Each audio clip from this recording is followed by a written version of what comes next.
پھر فائدہ ہے. اور دیکھو یہاں بات ماننی چاہیے. کبھی کبھی یہ جو مجھے ابھی تکبر کا بیان کرنا پڑا، بعض بار کسی کا نیچے آ جاؤ، کسی کو تھوڑا ناگوار گزرتا ہے. یہ بہت خطرناک ہے باطنی بیماری. جب کوئی ذمہ دار ہو، چاہے وہ کیسا بھی ہو، اس کی کوئی حیثیت نہ ہو، لیکن جب کسی جگہ ذمہ دار بنایا گیا ہے، جب آپ میرے ساتھ یہاں اعتکاف کرنے آ گئے، یہ تو خود بخود یہاں ذمہ داری ہے ہی. اب اگر آپ کو میری بات ناگوار گزرے گی کسی کو، تو جو اس کا اپنا ساتھی ہوگا، اس سے عمر میں اور علم میں چھوٹا ہوگا، وہاں تو وہ پتہ نہیں کیا بن جائے گا. اور یہ جو بزرگوں کے یہاں خانقاہوں میں جاتے ہیں نا، اصل میں اسی چیز کو نکالنا سب سے اہم مسئلہ ہے. ایک واقعہ آیا ہے، ایک شیخ عبدالقدوس گنگوہی رحمۃ اللہ علیہ، بہت بڑے بزرگ ہیں، اور وہ جو شجرہ آتا ہے اشتیہ کا، اس میں ان کا نام بھی آتا ہے، شاید انہی کا واقعہ ہے.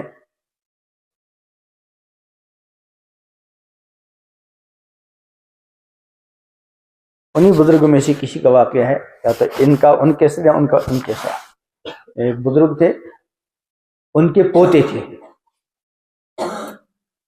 جب تک ان کے اپنے دادا جان زندہ تھے، ان کو اس کی کوئی اہمیت نہیں. اب جب بہت لوگوں نے فائدہ اٹھایا، اور پوتے جی بیچارے اپنی مستی میں رہے. اور عام طور پہ جو بزرگ ہوتے ہیں نا، ان کے اپنے بچے اکثر کچھ حیا کی وجہ سے، کچھ اس کی وجہ سے فائدہ نہیں اٹھا پاتے. کہتے ہیں نا کبھی کوئی چراغ تلے اندھیرا، وہ بہت دیکھنے میں ملتا ہے. بار ہم نے بہت دیکھا ہے. تو اب جب دادا جی چلے گئے، اور دادا جی سے فیض یافتگان کچھ لوگ تھے، اب اس کو یاد آیا، یار میں نے تو اپنی زندگی ضائع کی. اب دیکھا میرے دادا جان کے جو خلفاء ہیں، ان میں سے کسی کو تلاش کروں. گئے ایک کے پاس. جب ان کو معلوم ہوا کہ میرے شیخ کے پوتے آ رہے ہیں، وہ اپنے تمام خدام اور ان کے ساتھ استقبال کے لیے بہت دور تک گئے، اور بڑی شان کے ساتھ لایا، طرح طرح کے کھانے، فلاں اور فلاں. اب 2-3 دن گزرنے کے بعد پوتے صاحب نے کہا اپنے دادا جی کے جو خلیفہ ہیں، حضرت میں اس کے لیے تو نہیں آیا تھا، یہ تو مجھے گھر بھی ملتا تھا. کہا میں اصل میں وہ چیز لینے آیا جو آپ ہمارے دادا کے یہاں سے لے گئے. اتنا کہنا تو ان کا موڈ بدل ہو گیا. اب رکھا کسی کام میں، یہ لمبا واقعہ ہے یہ اندر کا جو ہے. پھر کچھ دن کے بعد امتحان کیا. ایک بھنگن تھی، بھنگن جانتے ہو؟ بھنگن، ہاں صفائی والے. پہلے بھنگن دوسرے قسم کے ہوتے تھے. اب تو یہ جو بیت الخلاء بنتے ہیں نا فرش، اب تو ان کی ضرورت نہیں پڑتی. پہلے زمانے میں وہ بنتے تھے، وہ عام، اس کی صفائی کرنی پڑتی. میں جب جلال آباد پڑھتا تھا تو وہاں جو بھنگنیں آتی تھی، تو مسلمانوں کا اتنا اثر تھا، وہ بھی حجاب کر کے آتی تھی. تو اب کچھ دن اس کی تربیت کرنے کے بعد اس بھنگن سے کہا جب آپ گندگی لے کر جاؤ گی تو یہ جو پوتے صاحب ہیں ان کے پاس سے گزرنا. اب جو گئے وہ شاہانہ مزاج کے تھے، بہت کچھ کہا کہ نہ ہوتا گنگوں میں بتاتا.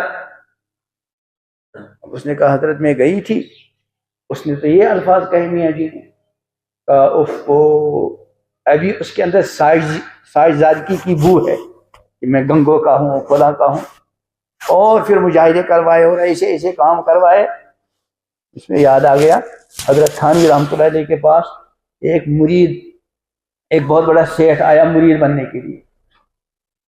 اب شیخ جو ہوگا تو وہ شیخ ہونے کا اثر ساتھ چلتا ہے. تو اس نے سوچا میں مرید ہو جاؤں گا، پھر سارے لوگوں میں مٹھائی تقسیم کروں گا. مٹھائی کی ایک بڑی ٹوکری خادم کے ہاتھ، خود تو نہیں اٹھاتے، شیخ ہے تو مٹھائی کی ٹوکری بڑی رکھوائی کس کے سر پر؟ خادم کی. اب ایک جگہ گئے، حضرت تھانوی کا وہاں پروگرام تھا، حضرت نے فرمایا نہیں یہاں تو نہیں، اب دوسری جگہ لے گئے صاحب زادے اس کو. پھر کہا ارے بھائی اس خادم کو کیوں لا رہا ہے، بیچارہ بلال، بھیج دو اس کو واپس. اب خادم گیا واپس. اب حضرت نے کہا بھائی یہاں بھی موقع نہیں. اب وہ اگلے گاؤں میں. اب تک تو مٹھائی کا ٹوکرا کس کے سر پر تھا؟ خادم کے. اور خادم کو حضرت نے کروائی چھٹی، کیونکہ آئے تھے نا علاج کے لیے. اور یہ علاج شروع کر دیا پہلے سے ہی، بیعت کیا پہلے، بعد میں علاج کیا پہلے. اب کسی اور کو تو کہہ نہیں سکتے تھے. اب شیخ صاحب نے، جس نے کبھی 2 کلو بھی نہیں اٹھائے ہوں گے، وہ مٹھائی کا ٹوکرا اپنے سر پر. اور شیخ کو چونکہ سب جانتے ہیں، جہاں جا رہا ہے تو اس کے جاننے والے دیکھ رہے ہیں شیخ صاحب کے سر پر مٹھائی کا ٹوکرا. وہاں پہنچے، وہاں پھر بھائی یہاں بھی موقع نہیں، چلو اگلے گاؤں میں جانا ہے. تو کئی گاؤں ان کو پھرایا تاکہ وہ سیٹھ پنا جو ہے وہ اندر سے. تو کچھ عرصے ان کو پھر مجاہدہ کروایا.